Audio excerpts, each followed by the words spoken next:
Oh, look, it's Andy Frey. At Andy Frey Show.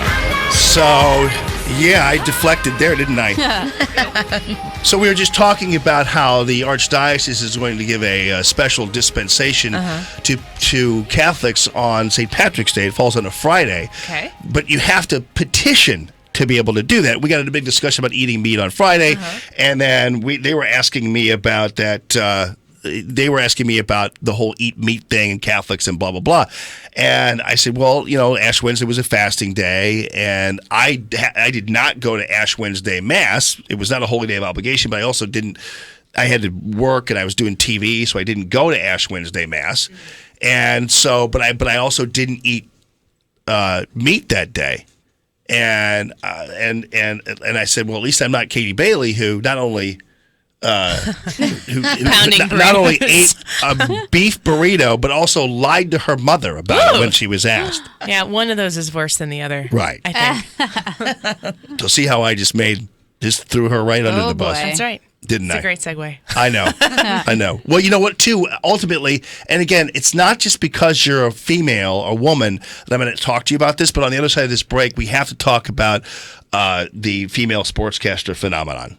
Okay. Because we have apparently there's a phenomenon? Yeah, well, apparently this Sam Ponder is going to be taking over for Chris Berman. She's going to be like the new face of ESPN.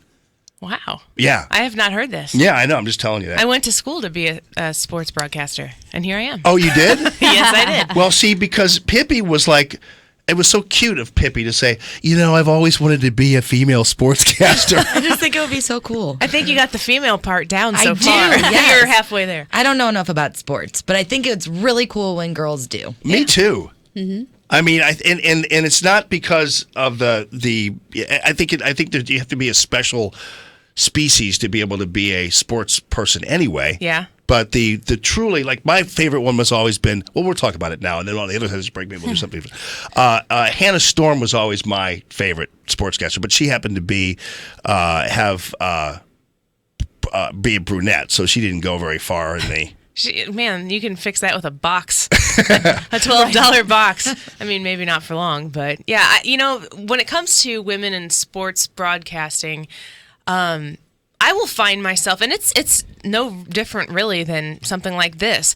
You have to be a certain type of female. You have to, and it doesn't even have to do with what you say. A lot of it has to do with how you say it, your delivery, your tone. It's a lot harder to get far in this industry as a female, just because, believe it or not, women are the hardest on other women when it comes to broadcasting. For men, it's like, how long does it take to figure out if she knows what she's talking about? Okay, she knows what she's talking about, or she doesn't, which would pretty much be the case with a man who's doing the broadcasting. But women can be much more harsh to another woman who's behind a microphone or in front of a camera than a man would. Yeah, I guess you're right. I was talking to somebody last night about this, about our female listenership, which is very high for talk radio, because generally women have not been traditional consumers of talk radio in the past, but now they are, and particularly at this era. And I was telling this guy, I said, some of the you think women would be turned off by talk news because of its confrontational nature. And I said, if I go on a rant or I waste somebody on the other end of the phone line, the people that actually send me the emails and tweet me the most with compliments are women. Yeah. For whatever reason, they love to watch people get eviscerated and or something like that. And so I found that really interesting about the new era of talk radio and the new era of women who listen to talk radio. Yeah, I think when people start talking about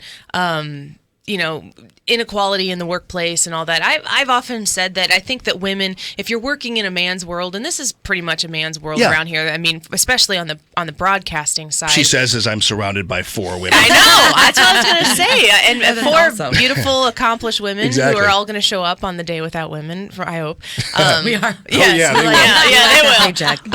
But it's harder to break through, but I think once you do break through, you actually have a huge advantage by being a female who's, stood up and proved themselves and shown that you can really, really handle the job. So I think that it can be an advantage. It might be a disadvantage at first, but if you're up for the task, I think you're in for a good long ride. Well, I like it because when the coffee pot, we run out of coffee, either Pippi, if Pippi's back there, or Katie, if Katie's back there, we'll leave the coffee pot outside the door for it to be picked up for more coffee. Now, I could never do that. I could never leave a coffee pot out for a woman outside the door to pick it up for more coffee. But you have women that do things for you, for other women to pick up and to do the dirty work. Yes. Oh, the it's irony. fantastic. Yes. I know. Yes. And then you don't get in trouble.